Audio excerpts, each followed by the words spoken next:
What's up, guys? I'm going to give this a few minutes, or maybe a minute, for people to get on here. See if I can edit out this dead air time before it goes to get posted. If not, sorry guys, just skip ahead about a minute in.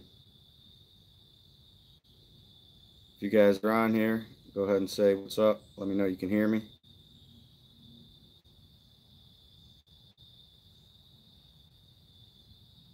Go ahead and let me know you can hear me if you're on here.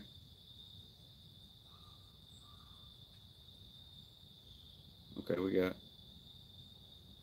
got a few people in here. I'm just going to give this another 10-15 seconds. Let maybe a few more people jump in, and then I'll get started on it. Try and edit out that dead air time after it gets posted.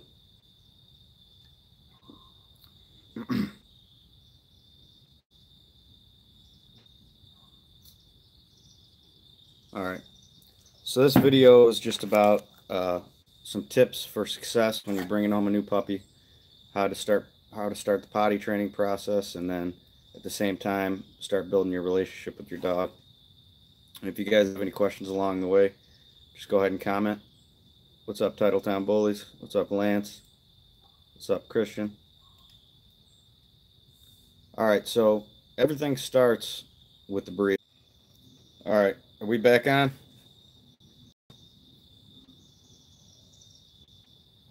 Are we back on? Somebody let me know.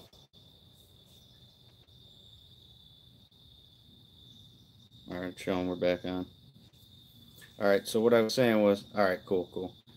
So what I was saying was, it all starts with a breeder, making your life easier. So what we use is called the Misti method, and it's the way we set the whelping box up. It's a big square rectangle, or a big square 5x5 whelping box. And what we'll do is, after the puppies get to about 2.5-3 weeks old, we'll section off a fourth or a half of the whelping box, depending on the size of the litter, and that will be their designated bathroom area. And they'll actually figure that out on their own. You'll put the food in one spot, they'll eat in that area, they'll lay down, play in that same half to 3/4 of space they have left, and a few times some of them will go over to that spot that's sectioned off, and they'll start using the bathroom there, because naturally they don't like to use the bathroom where they eat, sleep, and play. So once they have a few accidents, they don't like sitting in it, they'll start to go over to that area that's sectioned off, that's kind of isolated, and they'll naturally just start with that pack mentality that they're all building in that whelping box. They'll start to all use that area, and as a breeder you have to be going in there and making sure you clean it up and keep up on it, or else the Misti method won't work. They'll start going everywhere once they realize if they walk in there it's just disgusting and they're stepping in poop and pee and all that. So that we take care of that for you. When you get a puppy from us, it's already been started on that process, which is why when we send our puppies home, as long as you use the next methods that we tell everybody to use, their dogs are potty training within days. And every one of my customers is, if there's any of you guys on here, you guys can attest to that. Your dogs have maybe had 3 or 4 accidents in the house once you've gotten it. What's going on, Bully Life Kennels? So once you get your dog home, every dog we've had, what we do, and this goes from puppies to adult dogs. I did this with a 3.5-year-old dog, and it worked just as quickly. We keep about a 4-foot leash on the dog at all times in the house with us. Anytime, are you partners with Ty? Me and Ty do a lot of work together. He obviously started the hurricane blood. All right, sorry about that, guys. I don't know what keeps happening about that. But what I was saying was, so we take about a 4.5-foot leash. We keep the dog on it at all times, because with the reason potty training takes so long for most people is the dog ends up having accidents when you aren't paying attention. And puppies, little puppies, most of the time when they pee, it's such a little amount that you'd never even know they did it unless you watch them do it or stepped in it immediately after and felt that warm spot on the floor or the carpet or whatever. So with that puppy being on the leash at all times next to you, it doesn't allow that puppy to have an accident and get away with it. And they'll have accidents at first. So what we do the first week, every 25 to 35 minutes while the dog's on that leash, whether they got to go or not, we'll take them outside on the leash. There will be no playtime associated with outside at this point, and we'll spend 2 to 5 minutes outside. If the dog goes, I take the leash off the dog and I throw it a absolute Super Bowl party. I love it to death. I praise it. I just get it as happy as I can possibly get it and let it know that it just did so good, and I'm so happy about it. Excuse me. And then I'll let the dog run around for 10 or 15 minutes off the leash. Hang on 1 second. We're live on YouTube. Okay. So we'll throw that little party for the dog, get it as happy as possible. Give it about 10 minutes. Give it about 10 minutes with off leash, letting it do whatever it wants, and then we put the leash back on, and we continue that process. So when we come out at 2 to 5 minutes, if the dog doesn't go, we're not asking the dog to go. We're not trying to pressure it into going. We're not walking around entertaining the dog, getting it to think that we're out here on his terms or her terms, because that's not the case. We're out here on your terms. You're doing a training session, believe it or not. So at that 5-minute mark, if the dog's done nothing, we go back inside and we don't come back out for that 25, 35 minutes. We come out again. If the dog goes, repeat the process. Now, when the dog has an accident in front of you, because they will, it doesn't know that it's doing anything wrong. You got to understand, these dogs do not speak English. So when you catch a dog having an accident, smacking it, screaming at it, the dog has no idea what it's being yelled at for. So what you do, when the dog has an accident in front of you, you make a real high-pitched scream or a clap or something that you can do to startle it. You're not associating it, no, this, that. You're just making a really startling sound for the dog, and you want it to tense up and freeze like it's going to. You just want to scare it a little bit. You pick the dog up, and what that scaring it does, it teaches the dog to contract that bladder muscle that it's going to need to learn how to do throughout this potty training process. Because this whole time, every time they feel the need to go to the bathroom, they just, if they've not been in that Misti method, they'll just go wherever they want, or they'll immediately go over to that little area that I was talking about and they'll go. They don't have to ask, they don't have to wait, they just walk right over and go.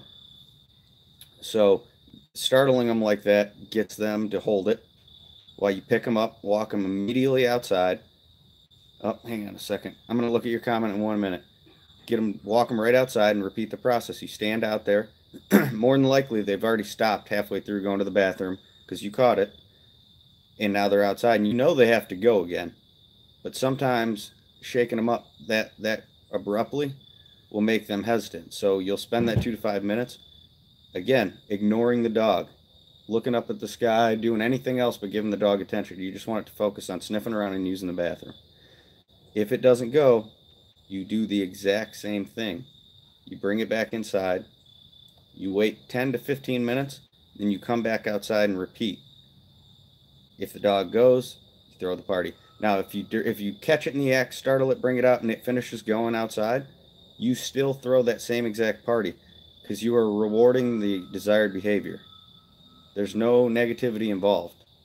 You're not smacking the dog when you're picking it up. You are just making that really scary noise to that tiny little puppy, letting it know to contract its muscle. That's the whole point of that. It's not to discipline it. The dog has an accident, you bring it outside, it goes outside, you throw that Super Bowl party, you love it to death, you bring it inside, you let it off the leash again for that 10 to 15 minutes. In the meantime, you or somebody you live with that might be helping you out, make sure you clean up that area really good. We'll use hydrogen peroxide and salt to soak up and get rid of that smell. That's always worked for us, so they don't start going right back to that area and trying to associate it with the bathroom. The Misti method helps a lot in the fact that it teaches the dog from a very young age that it doesn't want to use the restroom where it lives. And at this early point in potty, I'm going to I find that puppy or dog can hold its bladder for a long time. Is there 3 months?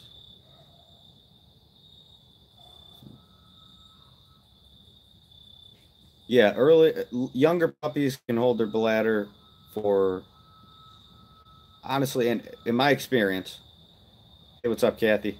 In my experience, 8-week-old puppies can hold their bladder for up to an hour or two, depending on the dog, and it just goes up as weeks goes on, as weeks go on. A 16-week-old puppy can hold it for probably 6 hours. Once it's potty trained correctly and it knows what it's allowed to do and not allowed to do, they will hold it. So that's your first week.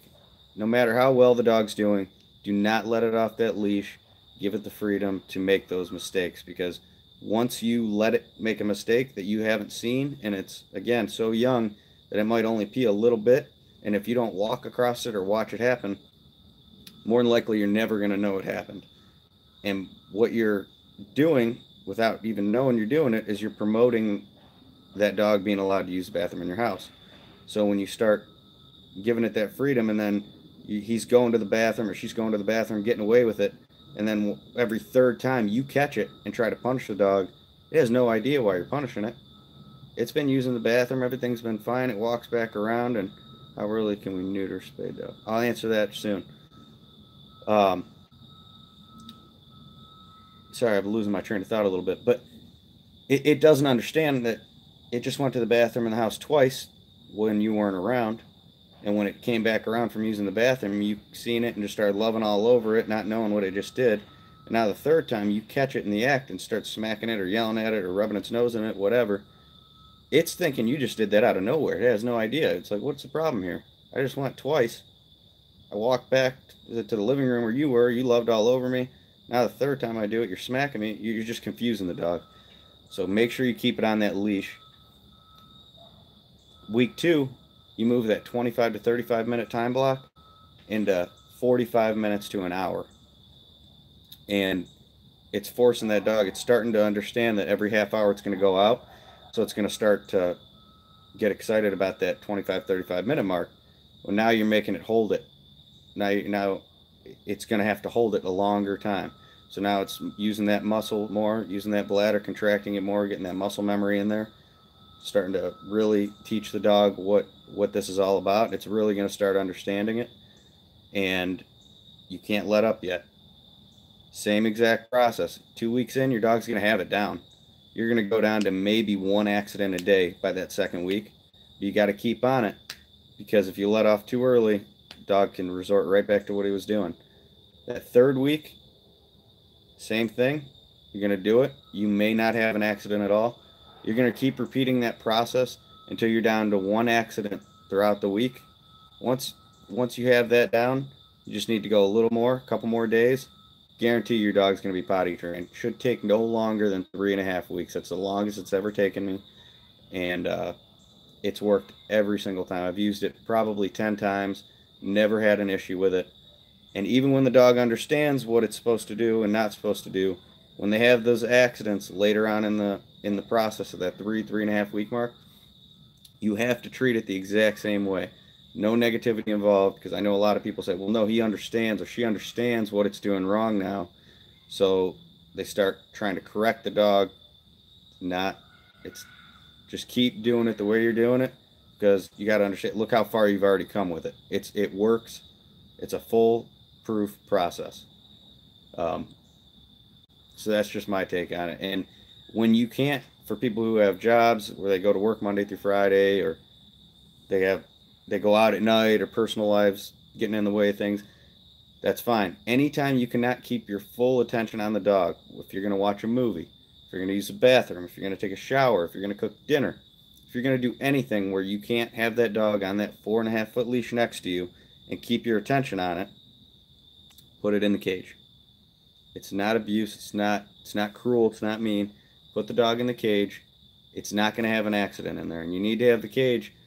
The only space the dog needs at this point in his life is enough for him to stand up, be able to make a complete 360-degree turn, and lay down, where it's able to extend its legs front and back, You don't want to cram it in there, but you don't want to give them too much room to where they start to correlate that with that Misti box process that we were talking about earlier, and they start using one area of the cage as a bathroom, and this area of the cage is relaxation spot.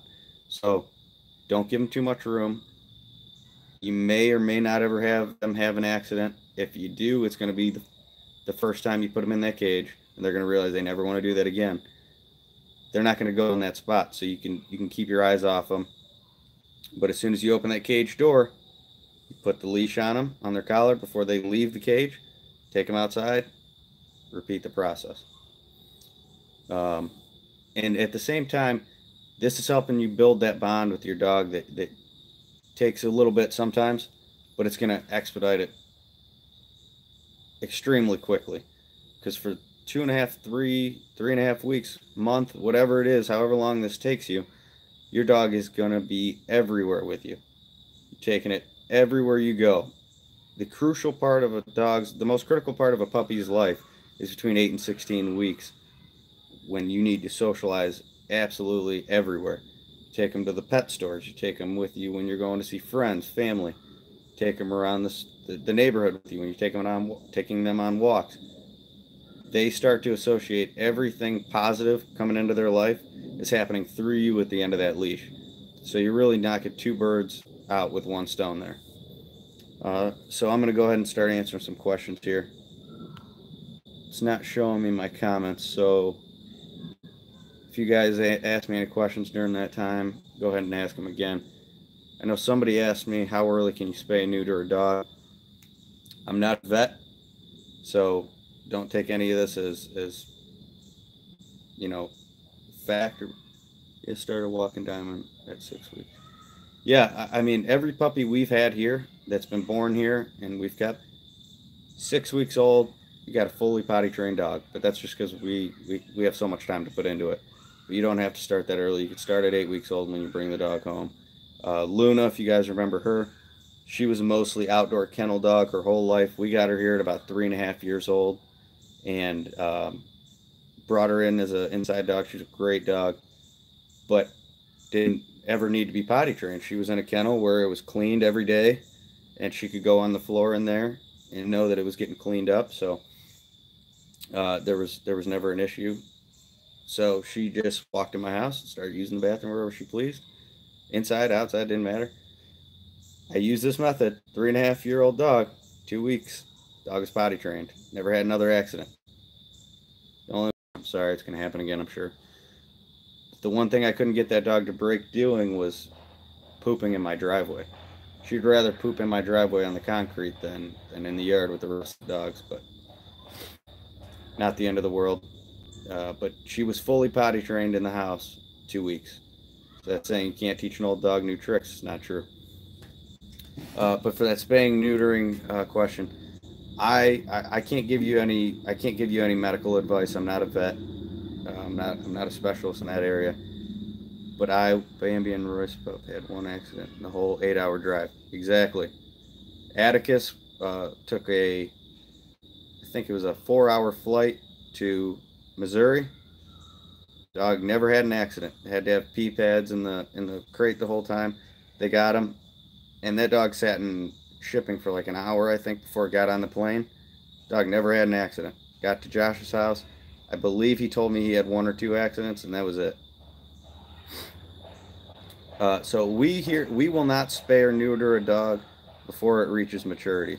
So a female, we won't breed them before 2 years old or on their 3rd heat cycle.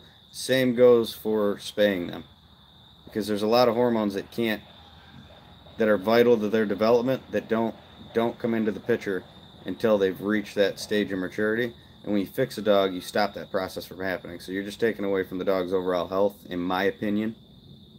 From the research I've done on it, I believe that going through those heat cycles 2 or 3 times is very, very crucial to a dog's development, maturity, and lifespan.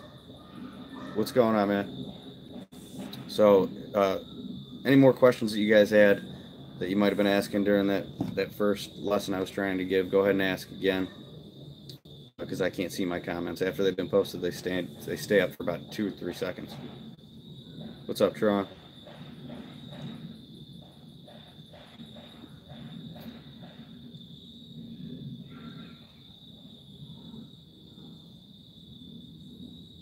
Give it a minute for somebody to ask some questions.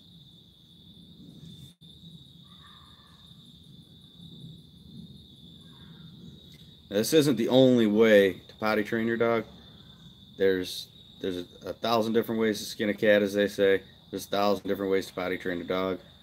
To me, this seems to be the most useful way to do it while maintaining positivity, completely being able to. What's up? Lovecraft Bullies. This is another one. Lovecraft Bullies. He's got Bear.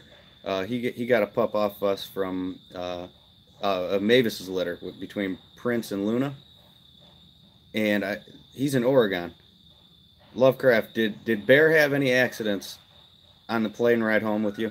To you?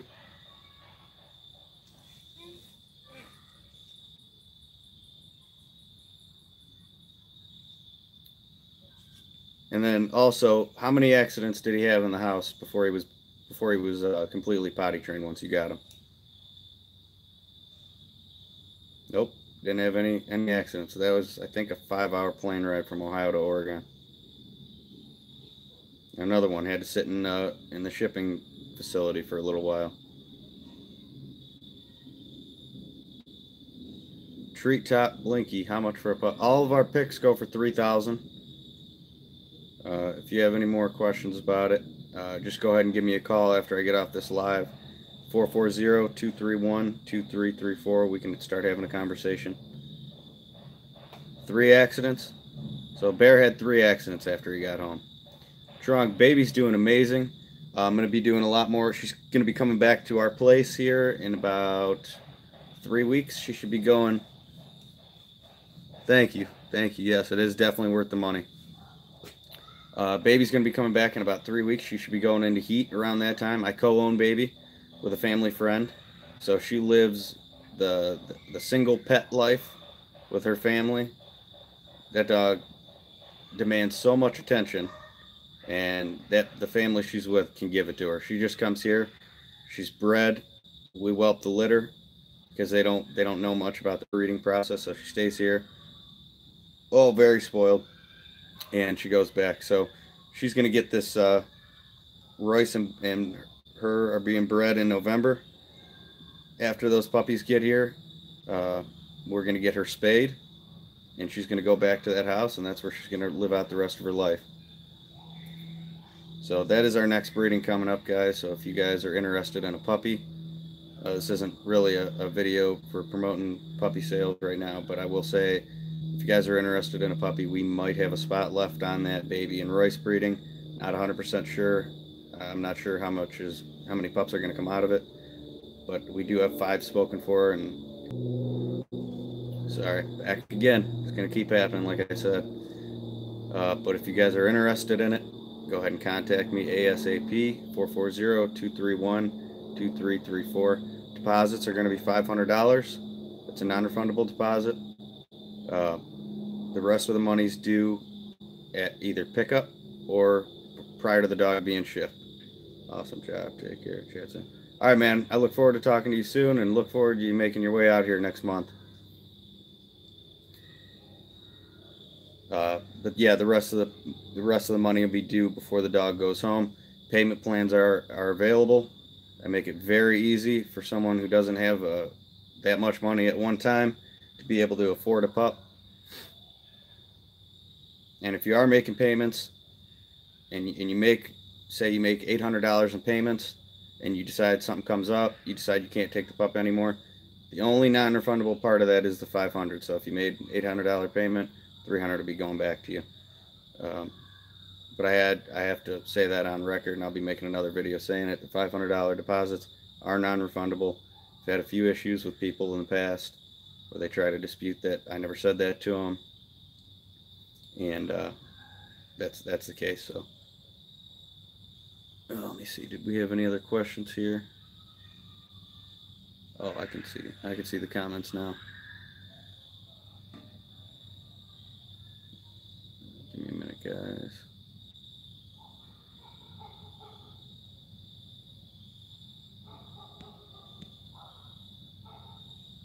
All right. Seems like we don't have any more questions. If you guys have any, go ahead and ask me now. What's up, Noel? Or I'm going to go ahead and cut this off here in a minute.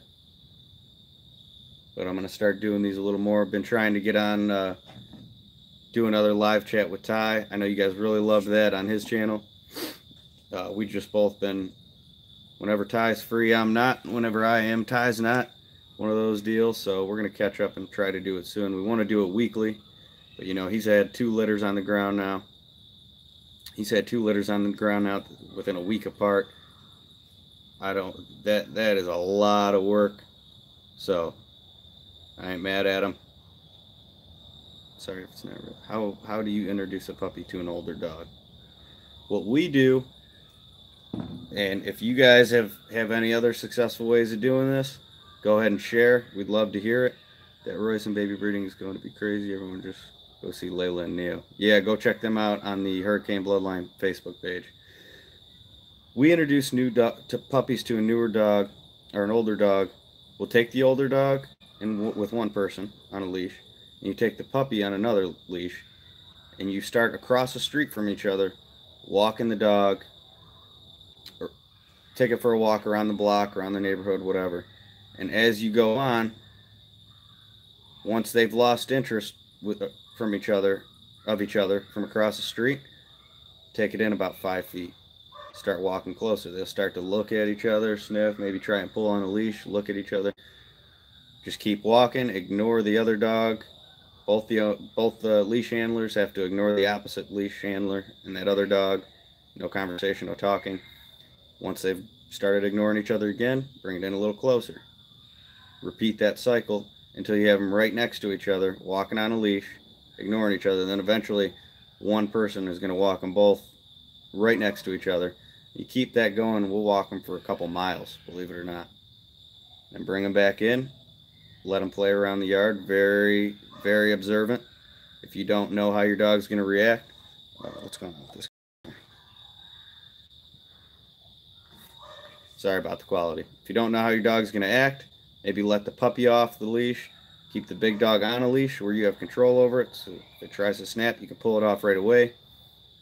But if you know your dog's good, then just let them play around the yard, and then after that, once you know they're good there, bring them in the house, and you shouldn't have any problems after that. Sorry for snapping. Is it good for an older dog to be tired? Oh, sorry, the comment went away. Is it good for the older dog to be tired before introducing the dog? Depending on the dog, it's one of those things where you can't, it depends on the dog. If you got a dog that's real high energy and is just going to pounce all over the puppy, or maybe even be dominant or aggressive to the puppy, then yeah, I'd recommend it.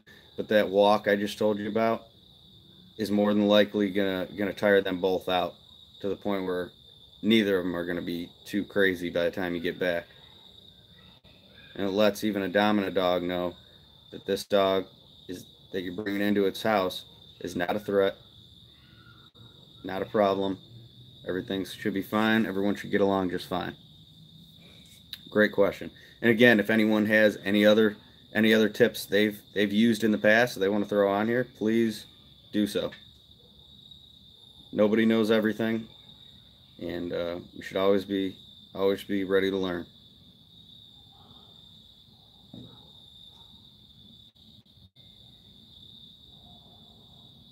All right. So I'm going to give it another another 15, 30 seconds here. And if I don't get any more questions, we're probably going to go ahead and sign off.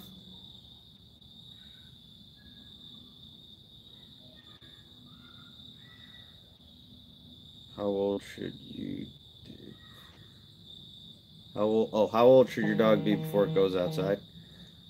We will not let any of our puppies go outside until they've had their first set of shots minimally.